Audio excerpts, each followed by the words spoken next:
Hey everybody, this is Paula from Big Green Pen with the very, very, very early morning edition.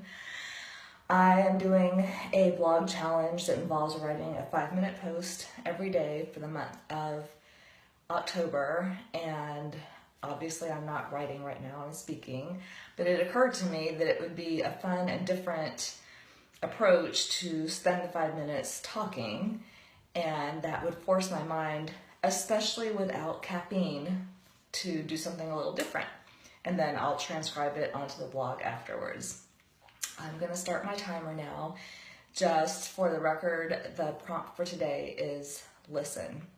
So this is like the ultimate, if you're familiar with Toastmasters, there's a table topic where you have to talk for 2 minutes on a topic you were just given. I've known listening was the topic for a while, but I don't know what I'm going to say, and I hope it makes sense, especially as I said, no caffeine. So here it goes, I've got to set my timer.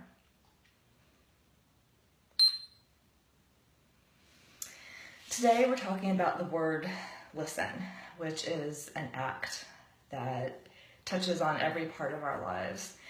Several things have come to mind as I thought about how I might address this topic. The thing that most comes to mind is the book that I'm listening to right now. It's called AWOL on the Appalachian Trail, and it's one man's account of his trip as a thru hiker up the Appalachian Trail. He quit his job, was tired of sitting at a desk, and had talked with his wife about the two of them doing the trail when they retired. But one day he said, "What if I did it now?" And she said, "Go for it." She is a saint because they had, at the time, 3 young daughters. But I also think it's a very loving thing to do, to recognize when someone needs to achieve a particular goal and say, go for it. To deal with the financial part of him not working, with him being away for, I don't know how long, I'm still in the middle of the book, so I don't know how long it took, 9 months, let's say, to complete the trail. But he did it. One of the things that he commented on was how he chose specifically not to take any kind of iPod or earbuds or anything to listen to. He is on the trail. He listens to nature, to his fellow hikers, and he talks occasionally about that choice.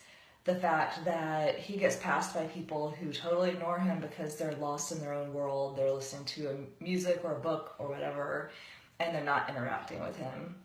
Not that that's a bad thing, but he, I think, seems to appreciate for himself the fact that he is that attuned to nature. It also matters because it enables him to listen to things like bears approaching and wildlife.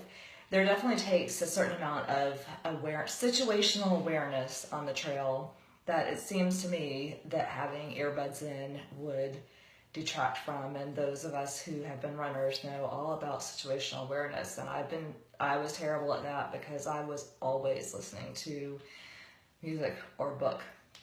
But the other thing that to me ties into that choice not to always have something in your ears is he's got 9 months to process his life without that additional kind of flow of someone else's music or thoughts or ideas into his head. And there's a Bible verse that I grabbed 5 minutes ago because I wanted to have something in case I couldn't think of anything to say, but it actually does apply. It's from Jeremiah, and it says, "Then you will call on me, and I will answer you and tell you great and unsearchable things you do not know." People who are on the I don't know this personally. I have never set foot on the Appalachian Trail, sadly, but I have a very good friend who has spent extensive time there, and I've read several books, and I think it's safe to say there's a degree of searching that is going on among people who've chosen to do a thru hike, especially. This author talks about the fact that people are going through divorces, they're going through job loss, they're going through some transition Or they just got out of high school or college and they're searching for what's next.